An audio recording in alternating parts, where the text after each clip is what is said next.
The third principle of the Code of Professional Conduct is accurate reporting.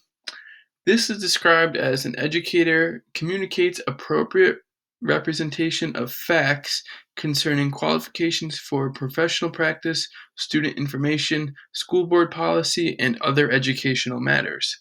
An educator must notify the superintendent or designee of any conduct by a licensed educator that substantially impairs his or her ability to function professionally or is detrimental to the health, safety, and welfare of the students.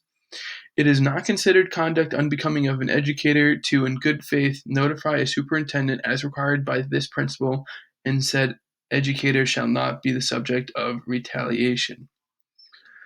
So, conduct that is unbecoming to this principle is limited, includes, but is not limited to falsifying, intentionally misrepresenting, willfully omitting, or being negligent in reporting information submitted to federal, state, and other government agencies, including but not limited to staff, student, district, and financial data, and information submitted in the course of an official inquiry or investigation. So, just falsifying or just misrepresenting information, lying about it, and then reporting it um, to federal, state, or other government agencies. And the information could be it doesn't just have to be about yourself. It can be like about students, other staff, the district, financial data. So it covers a wide range of data. This also includes falsifying, intentionally misrepresenting, willfully omitting, or being negligent in reporting professional qualifications, criminal history, discipline of a professional license or credential, college or professional development credit and or degrees, academic awards, employment histories. So this is when you're applying for the position. The conduct unbecoming would be lying about your credentials as a teacher candidate, the school you went to, certain awards you've earned, past employment. So all of this, if found to be false, that would be the conduct unbecoming to the accurate reporting. This also includes falsifying, intentionally misrepresenting, or willfully omitting or being negligent in reporting reasons for absences or leaves. So, say, you're a woman and you're pregnant and you need maternity leave, but you're actually just found going on a cruise. I think that would fall under this line here about falsifying your absences or leaves.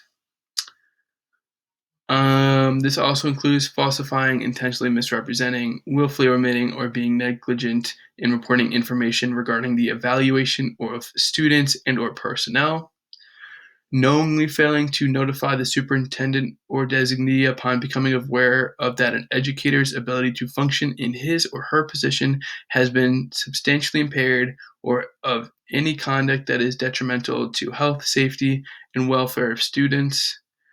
So this could be if not necessarily about you, but say you knew that another teacher was, for example, um, say they had drugs in their teacher in their desk, and you knew about it, and this now puts the health, safety, and welfare of the students in that room at risk, and you did not notify the principal or the boss, or the superintendent, whoever. This information could fall back onto you. Intentionally failing to make a mandated report of any violation of state or federal law. So if you lied about not breaking a law or state or federal level, and that was found to be not true, that would come back on you. And then directing, instructing, assisting, or requesting another to commit an act described in Principle 3 of Licensure Code of Professional Conduct for Ohio educators. So the disciplinary actions for the conduct that violates Principle 3 um, is the first step is suspension that is from either 1 day or up to 3 years of a license for falsifying, intentionally misrepresenting, willfully omitting, or being negligent in reporting criminal history, discipline of a professional license or credential, or academic awards of employment. So if you were to lie about, say, employment history, or you didn't put on your criminal history, or something like that, the suspension of your license could be from 1 day up to 3 years.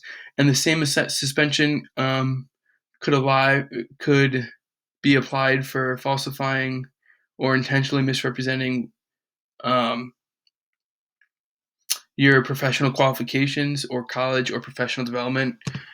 So say you lied about the degree you had, you lied about where you went to school. That same suspension of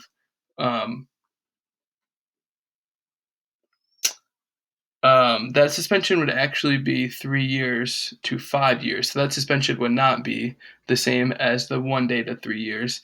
The suspension for lying about the college or your credentials or awards is actually 3 years to 5 years.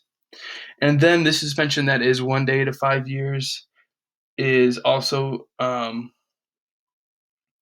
for all other violations of this principle. So basically, anything that falls out of the first two areas could also lead to a 1 day suspension or up to a 5 year suspension.